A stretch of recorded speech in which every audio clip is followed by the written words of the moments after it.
Bonsoir à tous, bienvenue à ce flash d'information.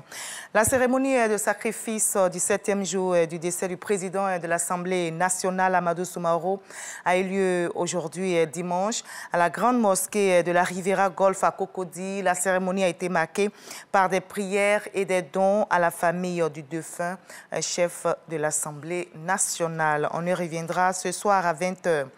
Le ministre des Ressources animales et halieutiques, Sidi Touré, a lancé le mécanisme de financement et de la préparation des projets en faveur du développement de l'économie bleue en Côte d'Ivoire.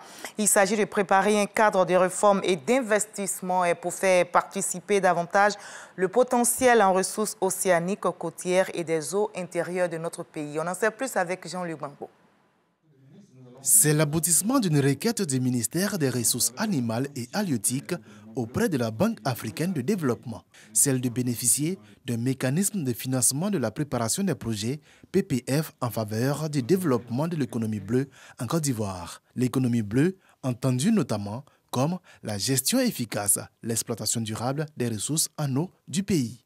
L'objectif de ce PPF économie bleue est donc de préparer un cadre de réforme et d'investissement pour faire participer davantage le potentiel en ressources océaniques, côtières et des eaux intérieures de la Côte d'Ivoire à la transformation de l'économie nationale et à la diversification des piliers de la croissance. La Côte d'Ivoire entend identifier à travers le lancement de ce projet les principaux moteurs de l'économie bleue et a élaboré un plan national d'investissement pour sa promotion. Pour que l'économie bleue, décrite comme la nouvelle frontière de la Renaissance africaine et considérée comme l'avenir de l'Afrique, prenne enfin tout son sens au niveau national, j'ose espérer qu'à l'issue de la mise en œuvre du PPF économie bleue, des mécanismes fonctionnels de coordination et de coopération institutionnelle pertinents soient identifiés et adoptés en vue d'accélérer la mise en place des politiques de gestion de pêche et d'aquaculture cohérentes et harmonisées. L'opération PPF Économie Bleue, conçue pour une durée de 24 mois, est financée par l'État de Côte d'Ivoire et le Fonds africain de développement pour un coût global de 852 millions de francs CFA.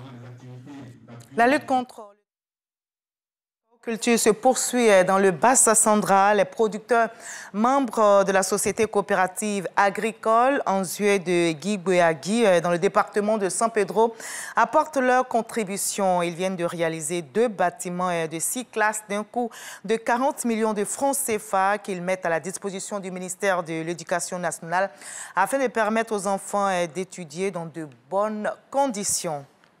Et en Afrique du Sud s'ouvre à Durban aujourd'hui une conférence mondiale sur l'élimination du travail des enfants. Plus de 4000 délégués représentants de gouvernements, de syndicats, du privé comme de la société civile et de jeunes du monde entier sont présents. Des progrès ont été réalisés, disent-ils, mais dans le monde, les chiffres sont en hausse et la pandémie de Covid-19 n'y est pas étrangère.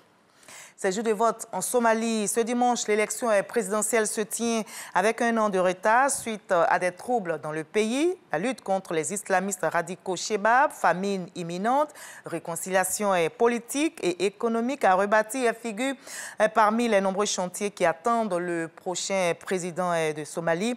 La Somalie, vous le savez, sort de plus d'un an de tensions autour de l'organisation des élections. Les troubles ont culminé dans des affrontements armés en avril dernier. Après l'annonce de la prolongation du mandat du président Mohamed Abdelali Mohamed, arrivé à échéance, au total, 36 candidats sont en lice et le président sortant est candidat à sa réélection. Kigali et Londres ont signé un accord pour dissuader les traversées illégales de la Manche. Eh bien, aujourd'hui, même dimanche, le programme est mis en place avec des premiers envois de migrants. Le Premier ministre britannique a affirmé hier que 50 migrants arrivés illégalement sur le territoire vont être envoyés au Rwanda. Cet accord, libellé Partenariat de développement économique, a été signé entre Londres et Kigali le mois d'avril dernier afin que les migrants et demandeurs d'asile au Royaume-Uni soient envoyés dans des camps le temps que leur dossier soit traité. Et cet accord est décrié par des associations de défense des droits de l'homme. Et moi, je vous retrouve à 20 h pour la grande édition. À tout à l'heure.